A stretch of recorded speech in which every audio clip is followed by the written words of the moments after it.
중세는 미술사에 대한 취지를 잘 안고 르네상스 때부터를 미술사를 실제로 치겠다고 생각을 하고 있습니다. 왜 그러냐면은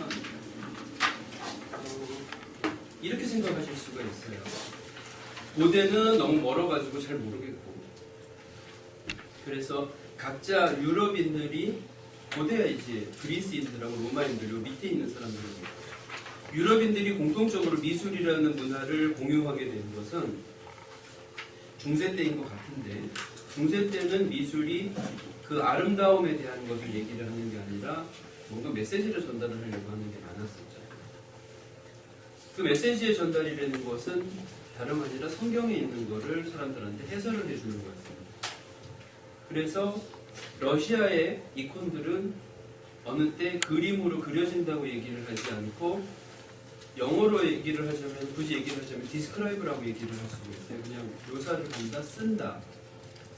그림을 그리는 게 아니라 성경을 그림화해서 보여주는 거였습니다. 그렇기 때문에 그 안에 아름다움이 뭔지, 아름다움에 대한 철학관이 어떤 건지, 그리고 가치관이 뭔지, 이런 것들이 들어갈 틈이 없었습니다.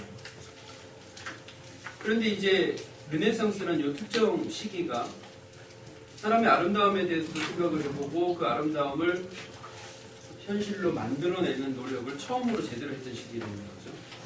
그러다 보니까 서양에서 미술사를 공부하는 사람들한테 1000년짜리 그 공백은 잠깐 빼고, 중세라는 공백은 잠깐 빼고, 르네상스 시기부터야말로 미술이 실제로 역사라고 얘기를 할 수 있는 게 있지 않을까, 그런 생각을 하기 때문에 여기를 시작이라고 얘기를 하는 겁니다. 이게 무슨 얘기냐면, 역사라는 것은 항상 내가 전에 뭔가 현상이 있어서 이런 게 생겼고, 이게 나중에 어떤 역할을 옆에 사람들, 동시대 사람들한테는 이렇게 하고 뒤에 사람들한테 어떻게 하기 때문에 역사라는 거죠.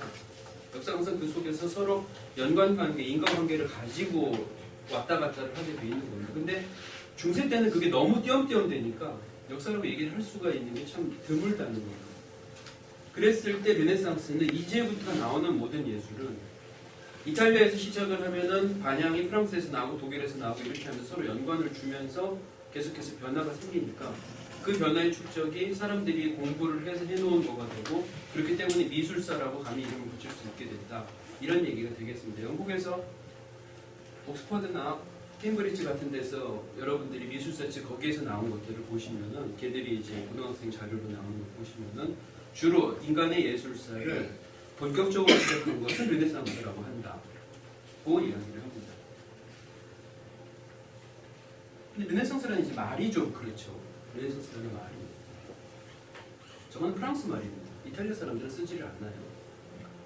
자기들도 이제 르네상스라고 써놓기는 하는데 다른 사람들이 이해를 돕기 위해서 자기들은 저 말이 프랑스 사람들이 만들어 놓은 게 왜 우리한테 와서 들어붙었을까, 그렇게 생각을 궁금해하고 있죠. 이유는 다른 게 아니고, 역사 공부라는 것을 그다지 중요하지를 않게 생각하던 근대 내내 계속 있다가 19세기 때부터 역사 공부가 중요해졌어요. 그때 역사를 쓰던 프랑스의 역사학자가 이 시기를 가리켜서 허네상스, 이건 프랑스 말입니다. 허네상스, 이거는 영어로 따지면 리버스라는 소리입니다. 새로 태어났다, 부활을 했다, 다시 태어났다, 이런 뜻으로 써놨던 단어죠. 그러면 뭐가 다시 태어났냐? 그리스 로마 때께 다시 태어난 거죠. 그거는 여러분들이 다들 잘 아시고 계실 겁니다. 오늘은 이제 그 르네상스를, 그러면은 그리스 로마 때 거를 왜 그걸 다시 태어나게 만들었어야 됐는지, 그리고 그게 왜 이탈리아에서 했는지, 그리고 그 이탈리아 특히 피렌체하고 베네치아 두 도시에서만 얘기를 하고 있는데 그게 무슨 뜻인지, 그리고 그게 어떤 영향을 다른 유럽에다가 줬는지, 이탈리아 르네상스에 대해서 여러분들한테 말씀을 드리겠습니다. 중세라는 게 저랬죠. 이런 거였습니다. 이게 이제 전달하고자 하는 이미지들이 그런 거라고 얘기를 말씀을 드렸죠. 근데 르네상스라고 얘기를 하면 그때부터 이제 이 그림이 나타나게 됩니다. 미술사를 그러니까 대학원에서 공부를 한다는 저희들도 교수한테 되게 한심한 걸 질문할 때가 있어요. 교수님한테 모나리자가 도대체 어떻게 예쁜지 모르겠습니다, 질문을 한 적이 있었고, 교수가 거기에 대해서 대답을 해준 적이 있는데 오늘 아마 그 얘기를 말씀을 드려야 될 것 같습니다. 이제 그렇고, 오늘 시간 끝나면은 저 모나리자 갑자기 예뻐 보인다고 절대 장담을 못 하겠는데 뭐 때문에 저 모나리자 그러는지 말씀을 드릴 수 있었으면 합니다. 그리고 이런 거가 이제 이미지로 써지고 있죠. 르네상스가 하면서. 이 그림의 일부분으로 되고 있죠. 이런 사람이 그려놓은 거 이렇게 이 모습들이 지난번에 제가 유인물로 드렸던 피에타스하고 사뭇 다릅니다. 지금부터 사뭇 다르죠. 뭔가 달라지기 시작했고 뭔가 더 보기 좋아졌다. 이게 이제 가장 간단한 사람들의 성인 같은데 왜 보기 좋아졌나? 그거에 대한 얘기입니다. 어떤 시대건 간에 다음 시대가 나타날 수 있는 준비되는 뭔가 사건들이 있죠. 그 사건을 전초로 다음 시대가 오게 됩니다. 중세를 허물어뜨리는 큰 요소 중에서 여러 가지 요소 중에서 여기 여러분들이 보시는 십자군 전쟁이 굉장히 중요한 요소입니다. 뭐였냐? 지도를 보시면은 터키 지역입니다. 셀주크 투르크 터키고 여기야 뭐 이제 이스라엘이니 뭐 레바논이니 하는 나라들 있는 곳이고 여기까지가 이제 발칸반도가 되는 거죠. 그 다음에 이제 전 유럽이 통합이 되고 있습니다. 근데 순서를 관심을 가지신다면은 제일 발달한 곳이 여기고 그 다음이 여기고 그 다음이 여기고 이쪽이 제일 낙후돼 있고 무식하고 말이 안 통하는 아이들이 있던 곳입니다. 중세라는 것을 한번 생각을 다시 한번 해보죠. 그거는 지난 시간에 말씀드렸다시피 여기 전체 달을 로마라는 영토로 가지고 있던 하나의 제국이 무너진 다음에 이 전체를 통합하는 일이 없이 뿔뿔이 흩어진 것을 얘기를 하게 되죠. 그래서 경제권도 짧아졌고 통화 가치도 다 이렇게 축소가 되고 뭐든지 현물 경제가 되고 그리고 문화도 그다지 바깥쪽으로 진출을 하는 것보다는 계속해서 안쪽으로 들어와 있어서 서로 간에 문화 교류도 없고 발전도 없는 그런 시대를 이야기를 합니다. 그랬는데 한 가지는 우월한 게 있었어요. 굉장히 무식하게 힘이 세진 녀석들이다. 전쟁에 굉장히 닳고 그리고 굉장히 자기가 사는 게 그러다 보니까 어느 나라의 용병으로 들어가서 싸우면 이골이 난 사람들이 많았던 그런 계급들을 기사라고 얘기를 했어요. 그런 기사 계급들이 많았던 건데 그에 비해서 이쪽하고 이쪽들은 거기에 대한 대비가 그다지 있지 않았던 걸로 생각이 듭니다. 근데 어느 날 요 예루살렘이 문제입니다. 성지순례를 여기로 가야 되는 거죠. 성지순례를 여기에 있는 사람들이 죄를 짓고 뭐 어떻게 생활을 하다 보니까 맨 마지막에 자기 생을 마칠 때쯤에는 보석으로 예루살렘을 갔다 와라 이런 얘기를 하고 있었는데 예루살렘에서 계속해서 문제가 생겼어요. 뭐냐? 600년도에 이쪽이 이슬람화 되면서 여기 들어오고 있는 크리스트교인들이랑 서로 계속해서 문제가 생기는 겁니다. 상대방에 대한 존중이 없는 거고 그리고 거기에서 싸움이나 분쟁이 끊이지를 않게 되죠.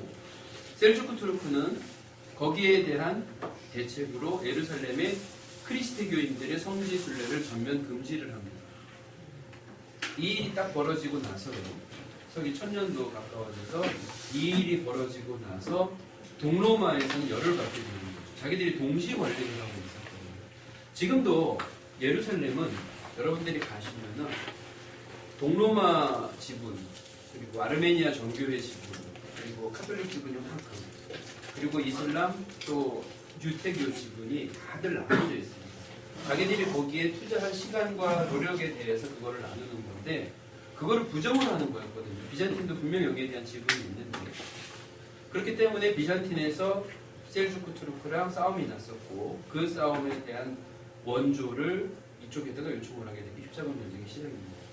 십자군 전쟁 자체는 중세가 한창일 때 있었어요. 그러니까 말이 통하는 거예요. 딱 한마디, 신이 원하신다. 이 말 한마디를 가지고 사람들이 모여서 우르르 쳐들어가는 십자군 전쟁입니다.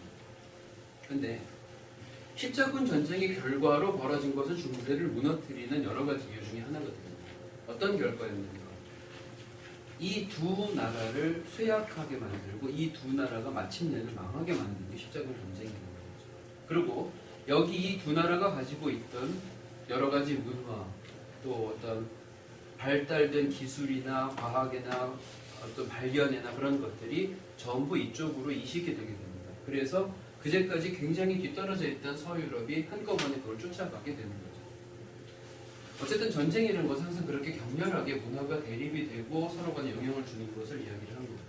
동서 간의 전쟁에서 가장 문화적으로 많은 사건들이 일어났던 것은 십자군 전쟁이라고 할 수가 있겠죠. 십자군 전쟁이 제일 첫 번째가 제일 중요하고 그 다음에 네 번째가 중요하고 그 다음에 일곱 번째는 그냥 짜투리입니다. 7번이나 했었던 거죠. 250년 동안 7번이나 십자군이라고 여기를 떠나가게 됐다.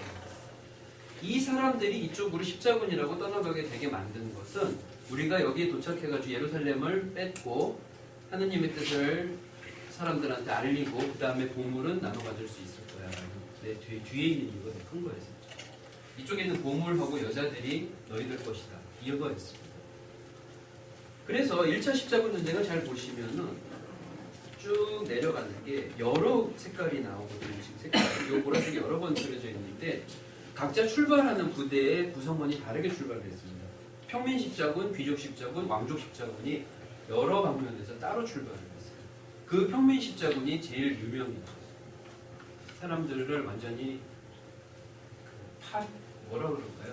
초토화를 시키고 다니는 거에서는 유명했습니다. 여러 가지 일화가 있는데 십자군이 프랑스에서 출발을 한 다음에 일주일 있다가 독일에 도착했을 때 독일이 예루살렘인 줄 알았대요. 이제 어디에 도착한 줄 모르는 거예요. 지도도 없고 아무것도 없어요. 그래서 독일의 마인츠에서 그 도시 전체를 학살을 하기 시작을 합니다.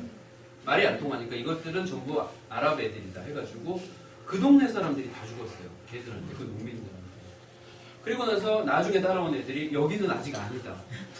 그래? 그러고는 다음에 건너가다가 오스트리아에 도착해서 또 한 번 그 짓을 하고 그 다음에 헝가리에 가서 또 그 짓을 하려고 들어가게 되니까 헝가리에서는 이거를 악착같이 막아서 그 십자군, 농민 십자군의 반을 몰살을 시켰죠.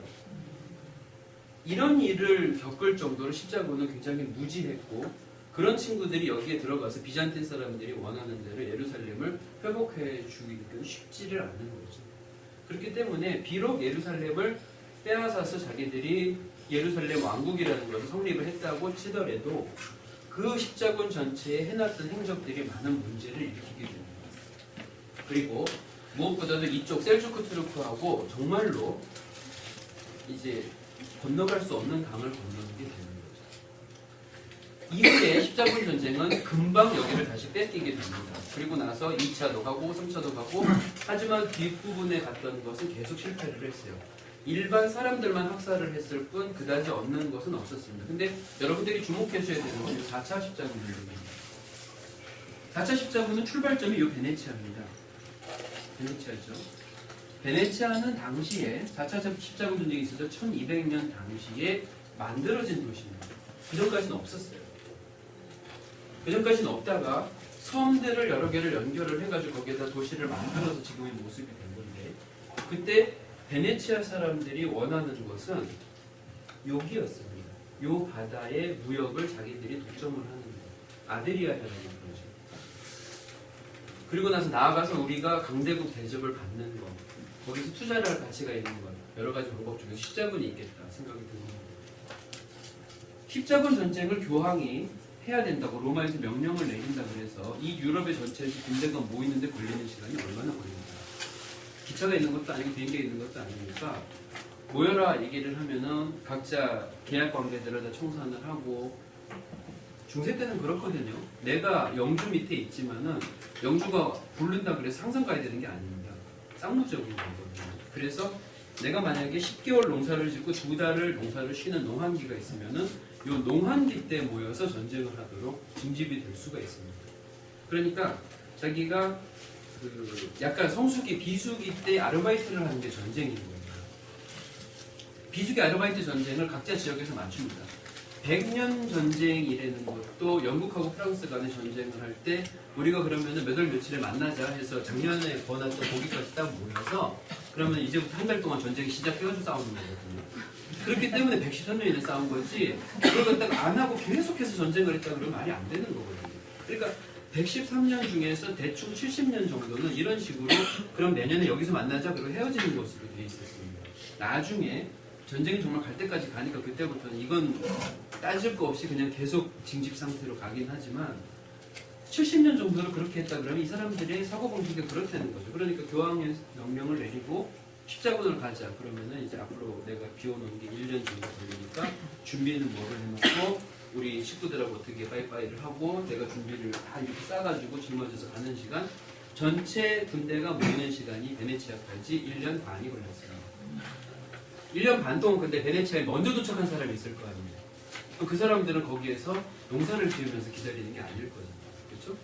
그렇기 때문에 여기에 모여서 기다려야 되는 거예요. 항상 돈입니다. 움직이는 거는 돈의 힘이에요. 저 베네치아에 주둔을 하고 있던 대략 2만 명까지 모이는 십자군들을 계속 베네치아 사람들이 먹여 살렸어요. 그리고 나서 그 사람들이 예루살렘에 우리가 성지를 탈환을 해서 하느님의 뜻을 알리고 교황에 충성을 하자. 이건 아닙니다. 뭐하러 그래요? 실제 목적을 달성을 해야 되는 거죠. 베네치아에서 출발을 해서 이들이 쳐들어가는 곳은 여기가 아니라 컨스탄티노플, 이스탄불이죠 지금. 그냥 바로 쳐들어갔어요.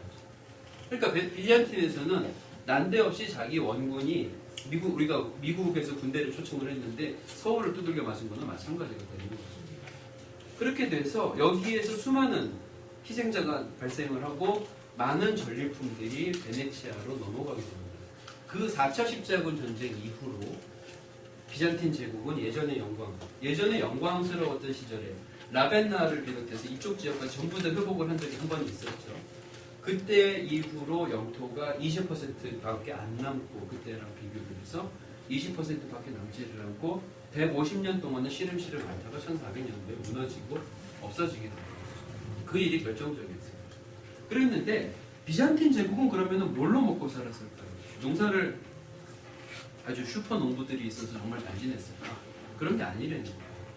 이 비잔틴 사람들은 동서의 무역을 하는 것을 통해서 자기들이 먹고 살았었습니다. 근데 여기를 무너뜨려서 보물, 금 몇 개 가지고 간다. 그게 아니는 거예요.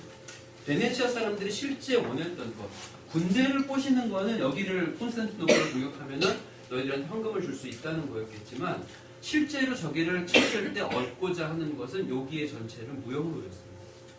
그래서 그 다음부터 베네치아는 지중해 전체의 무역을 장악을 합니다. 이제까지는 없었던 지리죠. 이 조그마한 도시 국가가 비잔틴 제국을 십자군을 이용해서 무너뜨리고 이 무역 전체를 장악을 하게 된 데는 이 사람들이 섬에서 살면서 바다의 항로에 대한 걸 익히고 이슬람과 비잔틴한테 경쟁을 했기 때문에 가게 된 거였습니다.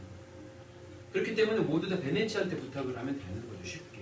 그래서 베네치아가 무역의 중심 도시로 올라가게 됩니다. 이 베네치아를 통해서 지중해 무역이 살아나고 그 주도권이 이탈리아 반도로 넘어왔을 때 베네치아는 실제로 배를 가지고 사고 파는 것을 했다고 해서는 그렇게 되려면은 또 뭐가 필요한 게 있죠. 돈입니다.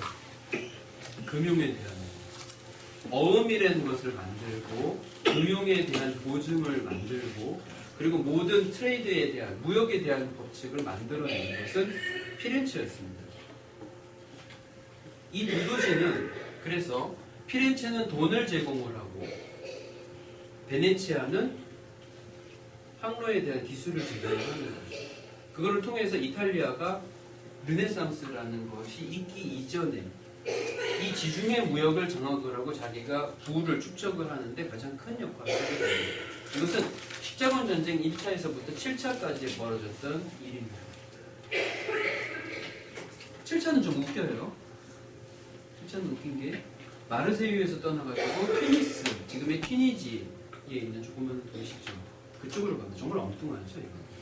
이건 뭐냐면은 이전까지 십자군이 어디까지 타락을 하는지 보여주는 겁니다. 이전까지 십자군이 계속해서 실패를 하니까 교황이 면목이 없는 거예요. 말도 못하고 있는데 주교단 중에서 몇 명이 지금까지 갔던 것들은 전부 성 경험이 있고 여자를 하고 같이 잤기 때문에 몸이 더러워져서 하느님이 안 도와준 거다. 그러니까 성 경험이 없는 13살에서 12살짜리 소년으로만 십자군을 만들어서 쳐들어가게 하면은 저절로 예루살렘 성이 열릴 거다라고 주장을 했습니다. 말도 안 되는 거 맞죠? 근데 5,000명 정도 되는 아이들이 모였어요. 프랑스에서. 걔들은 마르세유에다 모은 다음에 튀니스로 가서 창나무로 팔아버렸습니다. 남자 창녀로 팔아버렸다는 거죠. 그러니까 이 7차 십자군 전쟁은 유럽에 있는 역사가들은 안 넣고 싶어하는 사람들이 많아요. 저거는 사기를 쳐가지고 글로 간 거지. 저걸 십자군 전쟁이라고 하면 되겠냐. 근데 굉장히 심하고 다른 유럽인들은, 그러니까 유럽 외에 있는 사람들은 문명의 역사를 쓸 때 7차 십자군 전쟁 같이 극명하게 뭔가 좀 덜 떨어진 사람들의 사고 방식하고 덜 떨어진 결과물을 보여주는 게 없다는 거죠. 그 십자군 전쟁 막판은 이런 식으로 마무리가 됐다 하기 때문에 보여주는 겁니다. 근데 전쟁의 시작부터 유치하고 전쟁이 끝나는 결과까지도 비인간적이고 중간에 있었던 학살들의 얘기는 굉장히 지금 이 저녁 시간에 들어도 기분이 나빠질 정도로 나쁜 얘기들이 참 많습니다. 십자군 전쟁은. 근데 지금 여기에서 여러분들이 기억해 주셨으면 하는 것은 요 지중해라는 전체의 패권을 이 둘이 가지고 있다시피 했었는데 뒤따라온 이 사람들이 뺏게 된 것이 십자군 전쟁은 7차례나 치르면서 여기 두 나라가 지쳐서 쓰러졌었고 여기 있는 무역로를 베네치아를 비롯해서 지금 신흥 올라오는 조그마한 도시 국가들이 효율적으로 여기를 다 뺏어서 자기들이 장악을 했다. 그것까지입니다. 그래서 저들은 당시 유럽의 다른 나라들은 도저히 상상할 수 없을 만큼 빠르게 발전하고 빠르게 모든 것을 바꿔버리고 그 속도가 자기들도 신기해할 정도였어요. 자기들의 기록에 의해서 신기해할 정도였는데 그렇게 하다 보니까 이 사람들이 뭐에 관심을 가지게 되냐. 항상 그렇습니다. 자기가 부를 축적을 하고 자기가 어느 정도 권력을 가지게 되면 그다음부터 문화를 생각을 하죠. 우리도 우리의 문화를 가져야 될 텐데 그렇게 관심을 가지게 됩니다. 그 사람들이 베네치아가 동로마를 쳤을 때 동로마 사람들의 입장을 한번 생각을 해보죠. 자기들이 문화적으로도 발전을 했었는데 베네치아를 비롯해서 십자군들이 쳐들어서 자기들을 쑥대밭으로 만들어놨고 언젠가 터키가 쳐들어올지 모르겠고 또 십자군 전쟁을 한다고 이쪽으로 자기들을 죽이러 올지도 모르겠고 불안한 상태죠. 그랬을 때 이들이 할 수 있는 선택이 무엇일까? 두 가지였습니다. 대부분의 사람들은 자기들을 공격했던 베네치아로 넘어갑니다. 참 동로마 사람들로서 마음 아픈 일이지만 받아주는 데가 거기밖에 없는 거예요. 그러니까 베네치아로 넘어갔습니다. 베네치아는 철학과 예술 그리고 기술에 대해서 비약적으로 한꺼번에 발전을 했고요. 즉 유입회 같은 인물들이 전부 예술과 과학 기술 계통에서 뛰어난 사람들이었어요. 이 사람들이 베네치아로 넘어가게 된 데는 베네치아가 그리스에 가깝기 때문에 유달리 그리스어를 할 줄 아는 사람들이 많아서 했었습니다. 그러니까 언어적으로 자기들이랑 그다지 틀리지 않으니까 별로 넘어갈 수가 있는 거죠. 90%에 되는 사람들이 이렇게 넘어갔습니다. 근데 10%는 도저히 베네치아로 가는 건 자존심 상해서 못 가겠다는 거예요. 어떻게 우리를 때린 놈들한테 가가지고 목숨을 구걸을 하냐. 그래서 이 사람들은 북쪽으로 올라가 버린 거예요. 이 그리스 종교를 가지고 있던 학자들과 그러니까 철학자들과 학자들과 사상가들이 거기에서 머물지 않고 북쪽으로 올라가면서 러시아 종교의 원조가 됩니다. 그러니까 동방 종교라는 사람들이 왜 러시아까지 올라갔고 러시아가 나름대로 자기들이 왜 그 지금 현재 전통성을 가지고 있다고 주장을 하는가 하면 이때 십자군 전쟁 이후에 피난을 왔던 정말로 자기들이 순혈이라고 생각했던 성직자들 때문이었습니다. 러시아는 나름대로 할 말이 있는 거예요. 자기들이 전통을 순결을 버리지 않고 정신적인 어떤 지조를 지켜서 이쪽으로 온 사람들의 후손이 우리다. 이런 얘기가 되겠죠. 그 베네치아로 갔던 사람들이 베네치아나 이탈리아 반도에 아직까지 제대로 발전되어 있지 않던 회화, 그림들의 역사를 자기들 식대로 이렇게 보여줍니다. 이건 이제 동로마가 가지고 있던 예술이에요. 저 동로마가 가지고 있던 예술을 베네치아와 그 근처에 있는 북부 이탈리아에 있는 사람들이 수혈을 받죠. 그리고 나서 100년 있다가 드디어 자기들이 뭔가를 만들어냅니다. 뭔가 그림이 살짝 바뀌어 있는 거죠. 이거는 시모네 마르티니라는 화가가 그린 그림인데 마리아의 임신을 알리는 말입니다. 수태고지라는 말을 주로 미술사에서 예전에는 썼었는데 지금은 굳이 쓰지를 않습니다. 그게 일본 말이기도 하고 말 자체가 별로 이렇게 쓰는 말이 아닌데 그걸 미술사에서 굳이 그렇게 써야 될 일은 없어서 마리아의 임신, 보통 이렇게 얘기를 해요. 마리아의 임신을 천사가 와서 알리는 건데 그 장면을 묘사를 한 겁니다. 근데 제가 조금 전에 이제 동로마의 그림을 쓴다고 얘기를 했었죠. 이콘은 그림을 그리는 게 아니라 그림을 쓴다. 이미지를 설명을 한다. 그런 거거든요. 여기에서도 그렇기 때문에 네가 임신을 하셨거든요. 해가지고 얘기를 써놓고 있습니다. 그래서 그거를 놀래는 장면으로 이쪽에 있는 것을 천사가 무슨 얘기를 하는지 사람들이 모르니까 거기를 굳이 이렇게 써서 설명을 해주는 게 아직까지는 그림이 사람들한테 완벽하게 받아들여지지 않았다는 거에 대한 반증이 됩니다. 위쪽을 보시면은 이제 신을 묘사를 해놓은 거예요. 이게 신이에요. 천사들한테 둘러싸여서 비둘기 모양으로. 그러니까 감히 신의 얼굴을 그리지 못하겠지만은 이런 모습으로 되어 있다. 저게 이제 초기 르네상스 시작의 모습입니다. 아직까지는 동로마 예술에서 그다지 벗어나지 않았던 거예요. 그 시모네 마르티니를 비롯해서 1200년대 화가들이 아직 저런 시절인데 1200년대 후반에 태어나서 1300년대까지 살았던 지오토 디 론도네라는 화가가 나옵니다.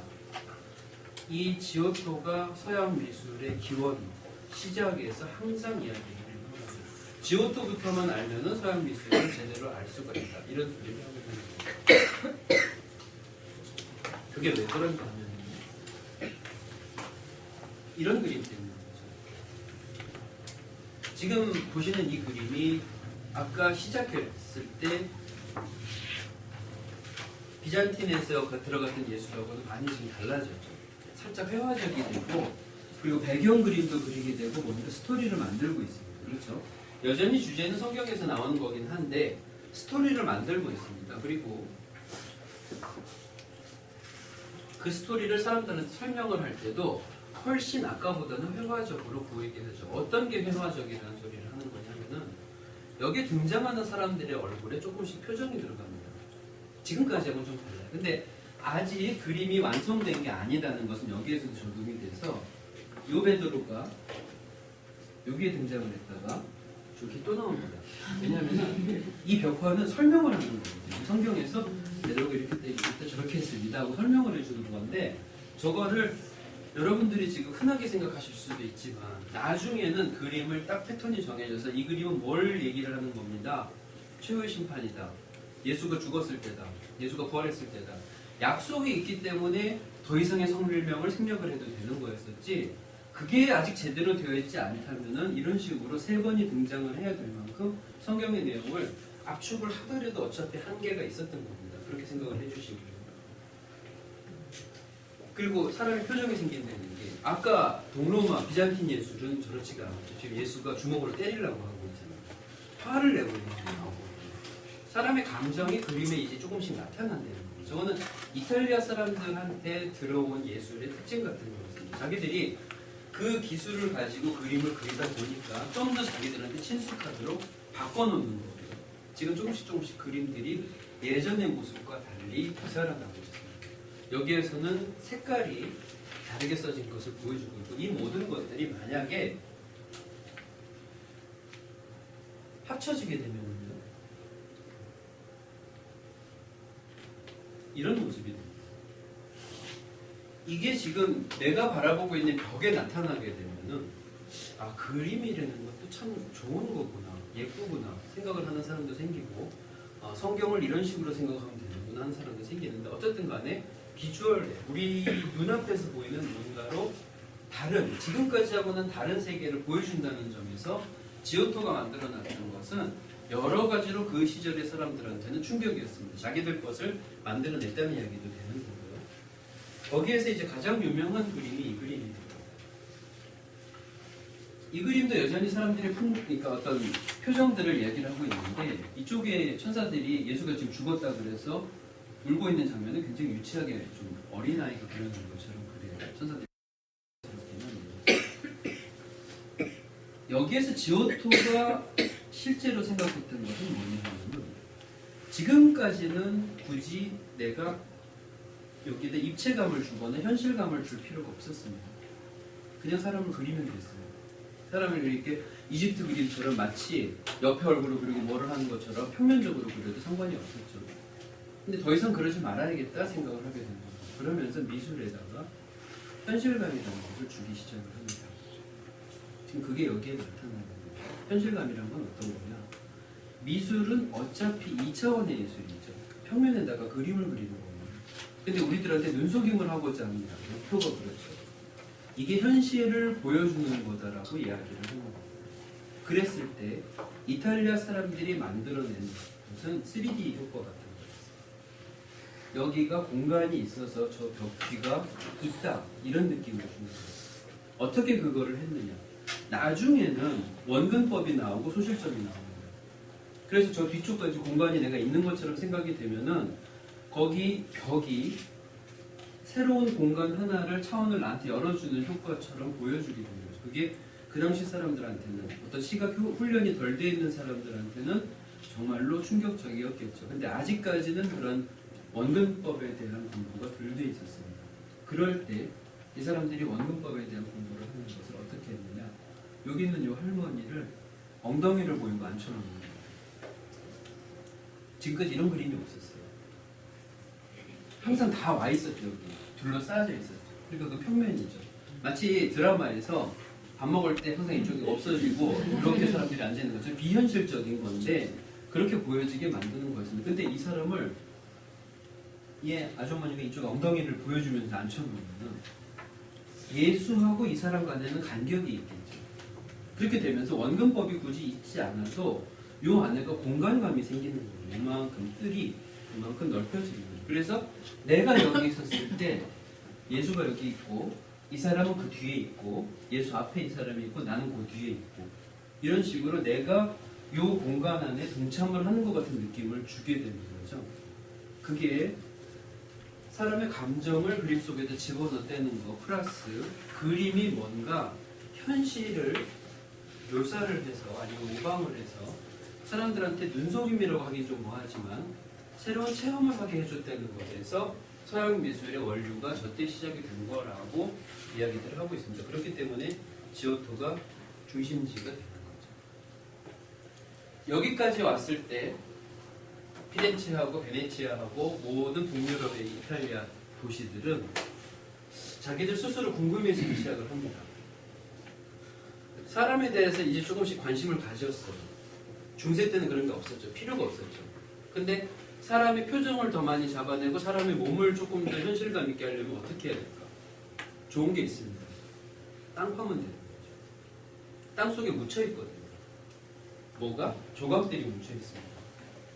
이런 것들이 땅을 파면은 나오는 거죠. 바티칸에 지금도 가시면은 이 조각이 나옵니다.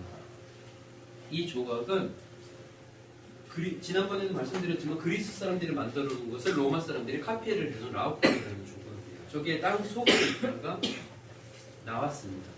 나오고 나서 저걸 처음에 감독을 했던 게 미켈란젤로라고 제가 말씀을 드렸는데 사람들이 저거를 알고 있었어요. 땅 속에 저런 게 있다는 것을. 기록이 있으니까요. 뻔한 겁니다. 이 라오콘이 등장을 할 때 일화 자체가 그렇습니다. 라오콘으로 보이는 조각이 예전 로마 황제의 정원을 발굴을 하던 공사를 하던 도중에 발견이 됐으니 속히 와서 확인할 것이라는 전령이 왔어요. 그래서 미켈란젤로가 작업을 하다가 붓을 집어 던지고 갔죠. 가가지고 파봐 그래 지금 한번 파봐 해서 파는 과정에 이게 나오는 거를 보고 아 드디어 라오콘이 나왔구나라고 얘기했습니다. 무슨 얘기입니까? 라오콘이라는 게 있었다는 것을 존재를 다 알고 있다는 얘기입니다. 그 사람들이 이탈리아 사람들이. 그러니까 돈만 있으면 예술에 대한 열정만 있으면 그리고 예술에 대한 관심이 있어가지고 지원만 됐었으면은 자기 나라의 땅 속에 있는 수많은 조각하고 미술품들을 꺼내면 되는 거죠. 꺼낼 필요가 없어서 중세 때는 그걸 가지고 있을 필요가 없는 거예요. 사람의 몸에 대해서 관심을 가지고 여자 누드가 있는데 그걸 누가 함부로 꺼내보겠습니까? 땅에 묻혀 있는 건데 그거를 지금은 그러지 않아도 되는 겁니다. 조금씩 사람의 몸에 관심이 생기고 사람에 대한 묘사에 관심이 있다면은 자기 조상들이 남겨놓은 것처럼 좋은 게 없으니까 땅 속에서 이런 것들을 끊임없이 찾아내게 되는 거죠. 그러면서 우리 조상들은 어떻게 이 정도까지 되는 것을 발견을 할 수가 있었을까? 대단하다 하면서 그리스하고 로마에 있었던 고전에 대한 관심이 덩달아서 커지게 됩니다. 그래서 모든 조건을 다시 한번 거기서 찾겠다 시작을 하는 건데, 이제까지 크리스트교라는 종교에 눌려있던 철학 그리고 인간에 대한 학문, 인문학들이 다시 끄집어내지면서 문학에 등장을 하고 사람들을 얘기하는 정치학에도 등장을 하고, 그리고 연설문이나 연극이나 모든 예술 전반에 예전에 자기들이 했었던 그리스 로마의 전통들이 다시 끄집어내지는 것을 얘기를 하는 거죠. 돈이 있어야지 가능한 거긴 한데 돈이 있어졌거든요.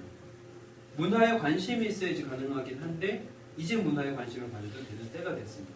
왜냐? 이탈리아가 최고의 중심지가 됐습니다. 그렇기 때문에 그 사람들한테 그런 기회가 왔었을 때 끄집어냈던 것이 이제까지 1000년 넘게 죽어있던 것을 다시 빼냈다 해서 르네상스라고 이야기를 합니다. 이거를 되살리는 거죠.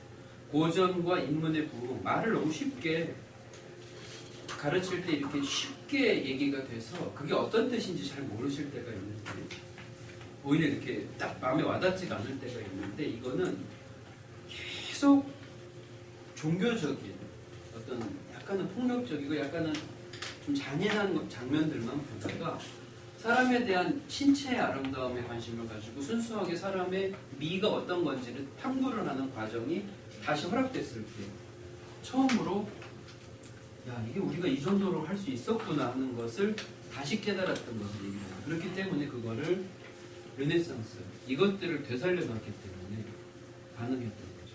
땅 속에서 이것을 빼내서 우리들은 원래 이랬었구나 하고 스스로 자각을 했던 때입니다.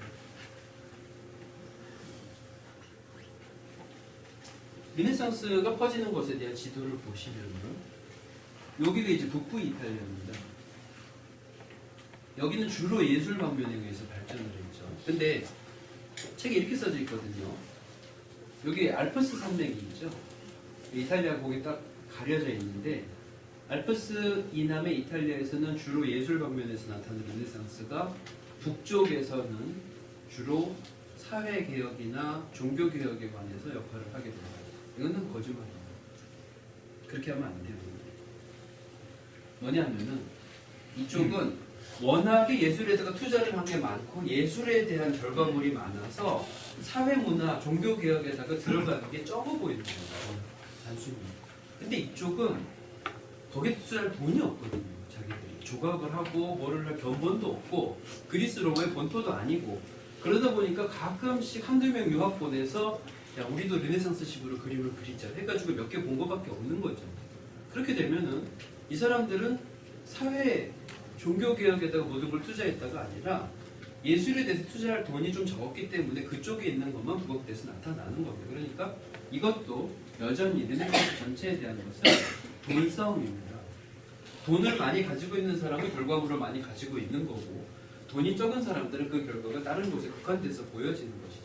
더군다나 요 남부 이탈리아에서 있었던 게 독일에서야 살짝 그게 미미했지만 이쪽 북쪽에 있는 특히 벨기에, 네덜란드 쪽의 르네상스는 자기 나름대로 또 대단했거든요.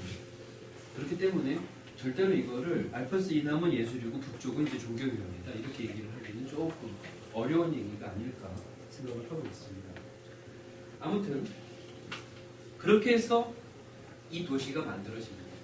피렌체는 아까 말씀드렸듯이 금융업과 장사를 하는 어떤 무역에 대해서 자기들이 그 무역을 전부 자기들이 점령하다시피를 한 거죠. 그리고 특히 그 무역에 뛰어난 소질을 보였던 가문이 메디치 가문이었어요.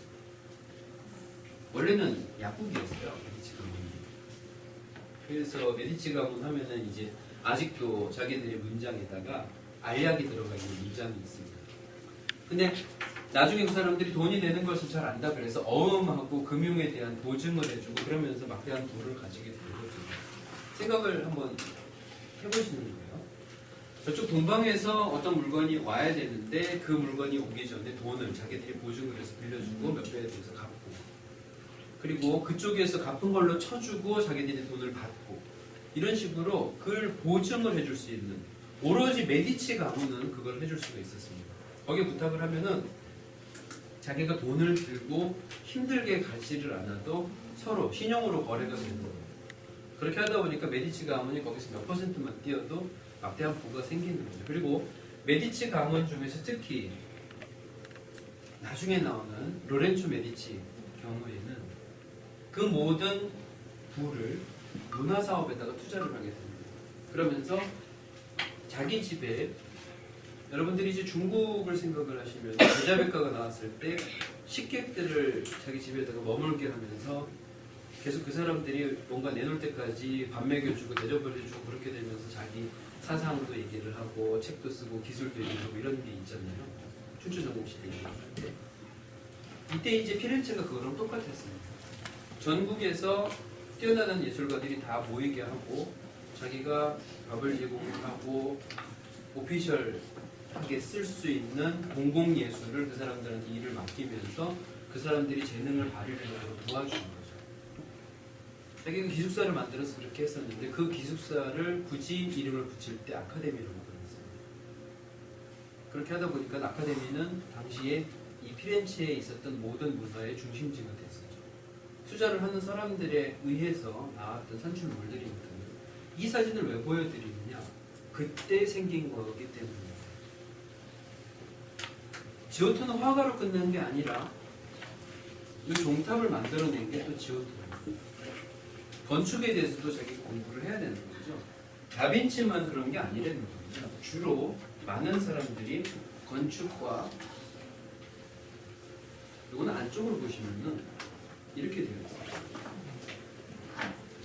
원래는 동로만식의 그림이죠. 동로만식의 그림. 동로만은 항상 그래요. 성당이 있으면은 큰 성당이 하나 있어서 거기에 미사를 보는 곳이고 옆에다가 세례를 작은 성당을 따로 만듭니다. 여기 작은 세례당이고요. 여기에 이렇게 문이 있습니다. 거기 문이 들어가요. 피렌체, 플로렌스의 피렌체의 두오모 앞에 있는 세례를 위한 작은 예배당. 그 앞쪽에 들어가는 문이 이렇게 되어 있는데 이 문에다가 뭐를 달까를 가지고 결정을 해야 되거든요. 콩쿠르를 했습니다. 그래서 각자 예술가들한테 저기다 어떤 그림을 그릴지 경쟁을 해봐요. 모든 예술가들이 저기에다가 그림을 만약에 내가 조각을 남기게 되면은 아마 피렌체가 망할 때까지는 그 사람의 작품으로서 계속해서 남을 거다는 걸 알고 있었어요. 저 굉장히 중요한 점이었습니다. 모든 사람들이 다 저기서 세례를 받아야 되니까 저 문은 항상 중요한 순간마다 이제 열리게 돼 있는 거거든요. 그래서 모두 다 그 콩쿠르에 참가를 했는데 맨 마지막에 남은 사람이 기베르티랑 브루넬리스키라는 두 명이 나왔어요.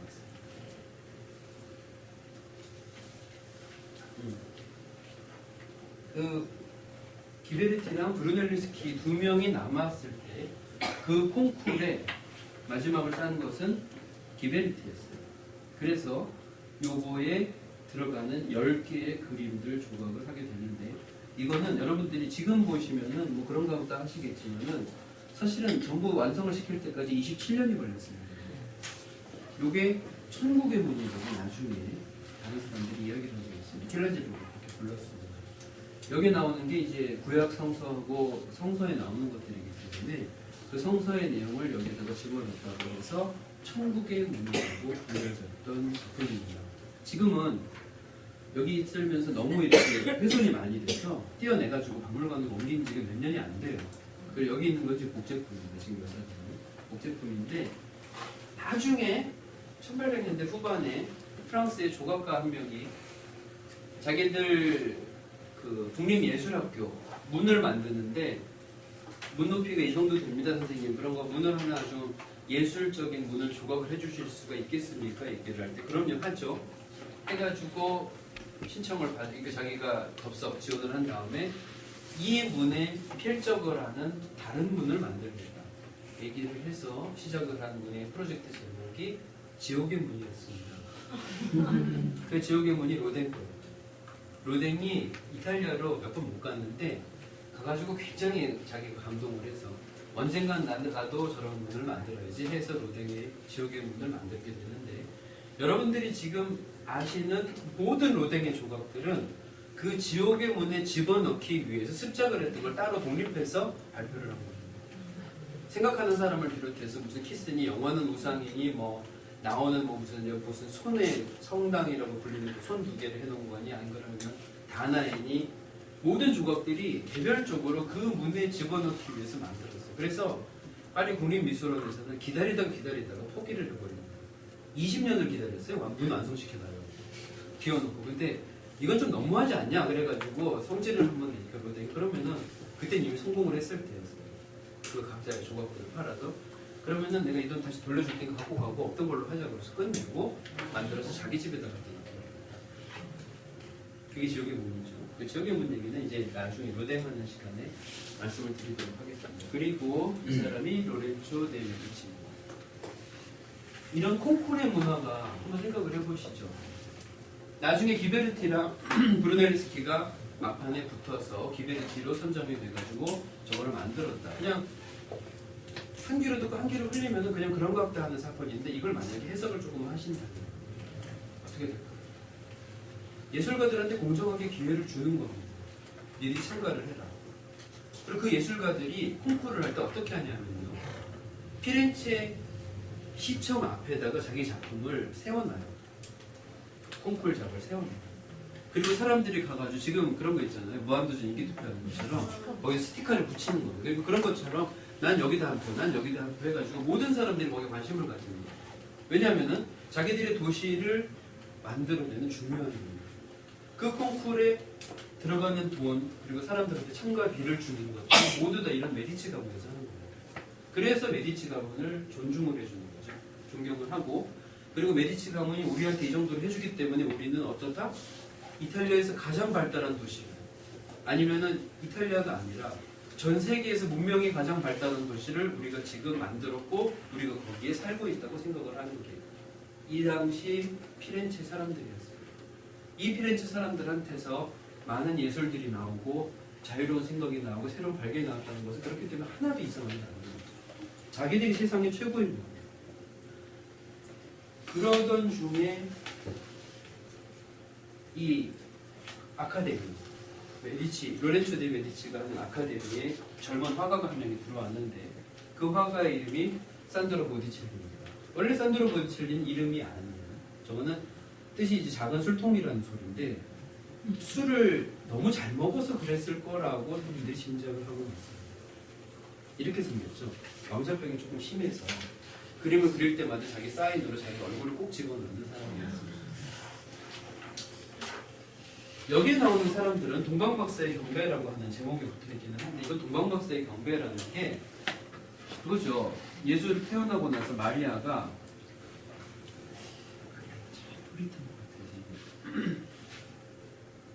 조금 더 설명하면 안 되겠죠? 네, 예, 낡아서요. 네. 죄송합니다. 네. 다음번에는 아예 불을 한번 꺼볼까요? 그것도 마찬가지예요. 가지고 아니, 이쪽에 있어요.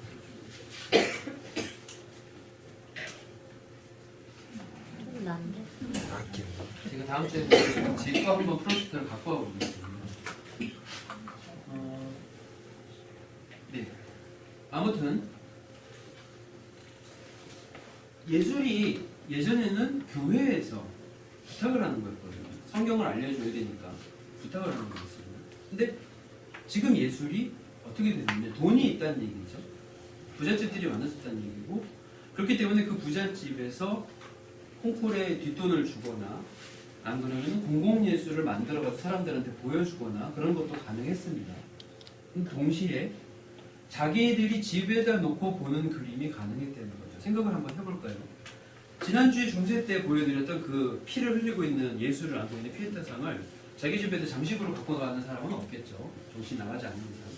기도를 하려고 뭐 기도소를 만들지는 모르겠지만 장식으로 갖고 가지는 않는데, 지금 이 그림을 잠깐 보시면은 분명히 동방박사에 대한 경배라고 얘기를 해서 교회에서 잔소리는 할 수가 없게 돼 있습니다.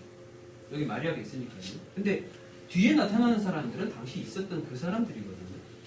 피렌체 사람들의 복장입니다. 전부 동방박사랑 상관이 없어요. 그림에 참가를 해서 자기들이 그냥 자랑스러워하는 거죠. 우리 옷이 이 정도로 멋있어 보여주는 거고, 자기들의 그냥 장난입니다. 이거는 그냥 그림이 어떤 성경에 대한 의미가 있는 것도 아니고 어떤 기록에 대한 의미가 있는 것도 아니고 그냥 장난입니다. 이런 거를 돈을 주고 화가한테 시킬 수가 있어지는 거죠. 저렇게 문화를 자기 나름대로 즐기는 거였어요.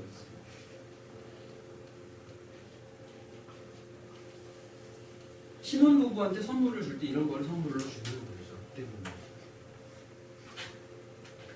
뭐 사람들이 그런 농담들을 하는데, 이거는 이제 비너스가 제일 처음으로 바람을 폈던 마르스죠. 분신. 내셔널 갤러리에 있는 이 보티첼리의 작품에서 남자하고 여자가 합방을 하고 나면 남자는 굴러떨어지고 여자는 생생해진다. 이 얘기를 하는 거라고들 이야기를 하고 있습니다. 저도 이런지는 잘 모르겠지만 그렇습니다. 근데 이런 그림을 그렸다 자체가 지금 이전 시대하고는 너무 달라지는 모습이라는 겁니다. 이거는 신혼부부한테 선물을 하기 위해서 로렌조 데 메디치가 보티첼리한테 부탁을 했던 겁니다. 그런 그림 좀 그려줄래? 요게 히트를 치면서 이게 나오게 되죠. 신혼부부한테 주는 선물로서 이게 나오게 됩니다. 여자의 누드를 그린다는 것은 감히 상상을 못하는 일이었어요. 30년 전에 만약에 여자의 누드를 그렸다는 게 들키면 잡혀가서 화형을 당하거나 기름에 튀겨져 죽거나 목이 잘리거나 모든 고문을 다 당하고 죽어야 하는 종교재판에 걸리는 게 일이었습니다. 근데 여자 누드를 그려놓고 이거를 선물로 줄 수 있으려면은 이게 근거가 있어야 되거든요. 그 근거가 어디에서 나왔냐? 땅 속에서 나온 겁니다. 아까 같은 그런 조각들이 나오니까. 예전에 우리 조상들은 그리스 로마인들은 이렇게 자기들의 여신을 모시고 살았고, 지금 이거는 사람을 만들어내서 그 사람의 아름다움, 어떤 육체의 관능미, 구체적인 어떤 성욕이 생기는 그런 걸 얘기하는 게 아니라 여신의 아름다움이라고 하는 걸로 합의를 보는 겁니다. 물론 아니죠. 인간적으로 봤을 때 그건 절대로 아니고 진짜로 여자 눈들을 보고 감상을 하겠다는 건데 핑계거리를 주는 거였습니다. 그러니까 그리스 신화가 로마 신화가 다시 되살아나는 거죠. 땅속에서 근거를 찾아낸 겁니다. 그래서 이걸 보여줘도 괜찮은 거죠. 그래서 교회에서 마음에 들지는 않지만 뭐 그래도 신화라는데 뭐 해가지고 넘어가 주는 거였어요. 그리고 얼굴은 당시 피렌체에서 가장 아름답다는 여성의 얼굴을 가지고 온 걸로 추정이 됩니다. 이게 누군데가 중요한 게 아니고요. 이 여자의 얼굴이 지난 시간에 여러분들한테 드렸던 중세 마리아의 얼굴하고 비교를 해보신다면 이 여자의 얼굴은 여자 자체의 아름다움에 대해서 보티첼리가 얼마나 신경을 쓰는지 보여주는 겁니다. 오랫동안 저는 이 그림을 보면서 이게 어디가 이쁜가 하는 생각이 들었었어요. 솔직히 몸이 이쁜 몸은 아니거든요. 이런 몸이면 별로 관심 없는데 얼굴을 보면 얘기가 달라지는 거죠. 굉장히 예쁘게 생겼고, 야, 이걸 이 시대에 이렇게 그릴 수가 있구나 하는 생각이 드는 게 첫 다백입니다. 지금 이게 이렇게 그렸구나 하는 점에서 지금 미인을 보는 거랑 그다지 크게 달라지지 않은 사람의 눈이라는 것도 알 수가 있는 거죠. 감히 이런 식으로 시스루를 그리다니. 다 통과가 되는 게 희한한 겁니다. 그게 참 희한한 거죠. 요 100년 동안, 요 100년 정도의 시간 동안에 이탈리아에 특히 피렌체에 사는 사람들은 다른 이탈리아에 있는 사람들한테는 굉장히 비난을 많이 받았습니다. 성적으로 타락을 했다, 저것들은 아주 그냥 끝까지 갈라는 거다, 저게 소돔과 고모라다 얘기를 많이 듣기는 하는데 직접 와서 본 사람들은 부러워서 미치는 거였습니다. 어떻게 이렇게 할 수가 있을까? 얘네들은 어떻게 이럴 수가 있을까? 그래서 유럽에서 오는 모든 사람들이 피렌체를 칭송을 하고, 피렌체는 유럽의 거의 꽃이 됩니다. 도시 이름 자체가 꽃이라는 소리예요.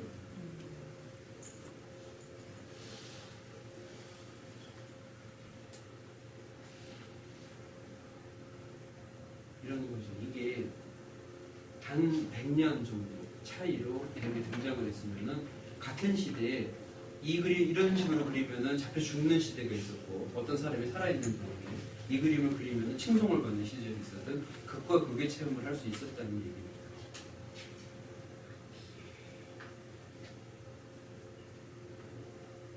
요거는 아예 벽화를 제작을 해줬습니다. 그 피렌체에서 가까운 도시에 보디첼리한테 이제 메디치의 친구가 자기 친구가 그쪽에 들어가서 살 건데 네가 벽화를 좀 만들어줬으면 좋겠어 해가지고 벽화를 이렇게 만들어준 겁니다. 여기에서 등장을 하는 기법이 프레스코라는 거죠. 프레스코는 여러분들이 이제 그 제일제당에서 나온 토마토 소스가 프레스코라는 게 있습니다. 뭐 스파게티 만드는 데 쓰시는 그 프레스코 이제 신선하다는 뜻이거든요. 이게 뭐냐 하면은 이 정도 크기를 가지고 내가 그림을 그리겠다 할 때 알료를 물감을 섞어가지고 벽에다가 그리게 되면 대리석에 그리게 되면 대리석에 물감을 다 먹어버립니다. 그럼 이제 없어지는 거죠 색깔이. 그렇기 때문에 물감을 먹지 않게 하려면 여기다 뭔가 장치를 하는 건데 그 중에서 제일 즐겨 썼던 방법이 프레스코입니다. 그래서 석회 반죽을 해놓고 그 반죽을 여기에다가 넓게 바르는 거죠. 그렇기 때문에 이게 평평하지는 않습니다. 회반죽이라서 우퉁부퉁해요. 대신에 이 회반죽이 24시간 정도 시간이 지나면 완벽하게 마르는데 마르기 전에 그려놨던 물감은 회반죽하고 같이 마르면서 색깔이 변하지를 않습니다. 이게 그냥 계속 붙어있게 돼요. 그렇기 때문에 벽화의 색깔을 보여줄 때 이것만큼 좋은 게 없죠. 그래서 피렌체하고 로마는 이 프레스코화가 열심히 제작이 되게 되고 여기에서 비약적으로 발전을 하게 되는데 거기에다가 또 기술을 보여준 게 이제 보디첼리 같은 사람이에요. 이게 전부 벽화입니다.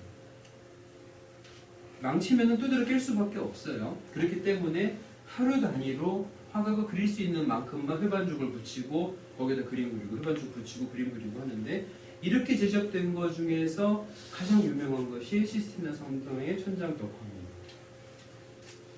거기 전부 회반죽으로 만들어 놓고 거기에 그림을 그리는 방식을 채택을 했습니다. 르네상스의 상징주의라고 얘기했던 저거는 그다지 크게 뭐 중요한 건 아니고 여러분들한테 여기서 보여드리는 것은 제가 처음에 이 그림 보고 나서 깜짝 놀랐던 이 부분 때문입니다. 장난이죠, 장난. 보디첼리가 하고 있는 장난입니다. 시스루 정도가 아니라 아예 보여준 게 아닌가 했는데 나뭇잎입니다. 그래서 뭘 가지고 그렇게 얘기하시는 금방 아셔야 될 텐데 제가 설명까지 못 드리겠고요. 이 부분을 나뭇잎으로 장난해놨을 때 많은 사람들이 처음에 놀랬겠죠. 뭐지? 했다가 들여다보고 아 그리고 이놈이 장난을 이런 식으로 하면서 좋아했다는 거죠. 그렇게 되는 문화가 이 시대에 벌써 만들어졌다는 거예요. 그러니까 성적으로 많이 개방이 돼 있고 사람의 아름다움에 대해서 공부를 하고 그게 이전 시기와 지금 현재 시기가 이 시절이 얼마나 다른지를 보여주는 거예요. 근데 희한하게도 보디첼리는 자기가 살아있는 동안에 로렌초 데 메디치가 죽었습니다. 정치적인 싸움에 의해서. 그래서 자기를 후원해주던 후원자가 없어지고 나니까 어찌할 바를 모르다가 종교적으로 굉장히 그 시절에 엄청나게 여기를 사람들한테 니네들이 지금 이렇게 죄를 짓고 있지 하면서 얘기를 했던 수사가 있었는데 사보나롤라라는 수사가 나와서 피렌체 전체를 점령을 해버립니다. 정신적으로. 그러면서 이란이 호메이니옹 때문에 굉장히 보수 원리주의로 돌아갔던 것처럼 사보나롤라 시대 때 피렌체가 자기들이 해놨던 문화적인 성과를 다 부셔버린 일이 벌어지는데 그때 감화를 받았어요. 사보나롤라. 그래서 내가 해놨던 예술들은 전부 인간을 타락시켰던 거다 해가지고 자기 스스로 자기 그림에 불을 지르고 없애버리는 짓을 했습니다. 보디첼리가. 그래서 이제 작품들이 좀 덜 남아있는 편인데 이거는 사보나롤라한테 감화가 된 다음에 그렸던 작품입니다. 아까 제가 시스루 보여드렸었잖아요. 근데 비교를 하자면 여기에 나오는 천사는 무슨 커튼을 두른 것 같습니다. 두껍게 해서 몸을 안 보여요. 이렇게 철저하게 종교적으로 얘기를 하는 걸로 바뀌게 되는 거예요. 그래서 주로 이제 비교가 되는 그림이 이 두 가지인데 둘 다 성 아우구스티누스입니다.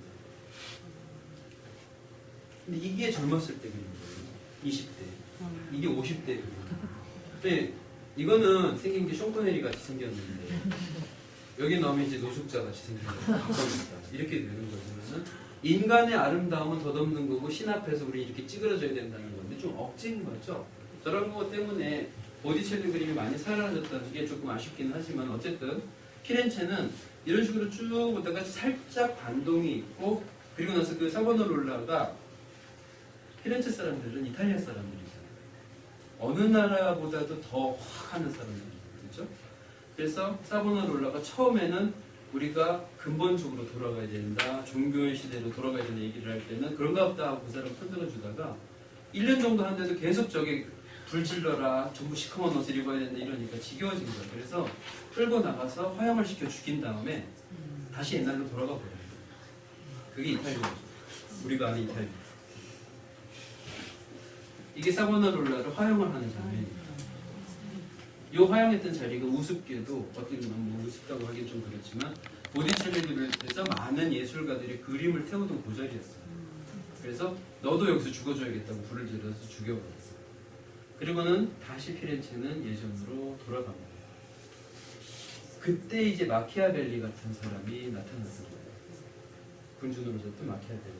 그리고 많은 식의 어떤 예술에 관계된 것뿐 아니라 사상적으로 또 철학적으로 이 당시에는 피렌체, 요 조그마한 도시에 그렇게나 많은 사람들이 등장하는데 이 당시에 피렌체의 인구는 끼껴봐야 4만 명을 넘지 않았어요.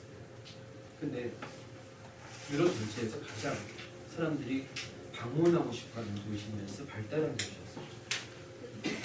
이게 지금 피렌체 모습입니다. 지금 요 베키오 여기가 시청이었고 예전 아까 그 두오모 성당 있는 쪽하고 이쪽 이 모든 모습이 1450년대에 만들어진 게 그대로입니다. 저 시절이 저랬어요. 그러니 1400년대에 사람들이 피렌체까지 도착을 해서 아까 같은 그런 누드 그림으로 된 장식을 보고 조각을 보고 여기에 사는 사람들의 패션을 보고 또 문화적으로 뛰어나다고 자기들이 얘기를 하는 거예요. 이제 이게 피렌체의 두오모고 영화 냉정과 열정 사이에서 그 열심히 올라가고 여기까지 올라가서 내려다보는 그 피렌체의 도시가 그 사람들한테 어떤 의미였었는지 이 빨간 지붕 때문에 피렌체라고 불렸다고 얘기를 하지만 사실은 그 이전부터 피렌체는 문화적으로 자기들이 가장 발달한 모습은 어떻게 보여줄 수 있는지를 자랑을 하는 곳이었었어요. 모나리자 얘기를 해야 되는데 얘기가 좀 길어질 것 같아서 조금 쉬었다 가도록 하겠습니다.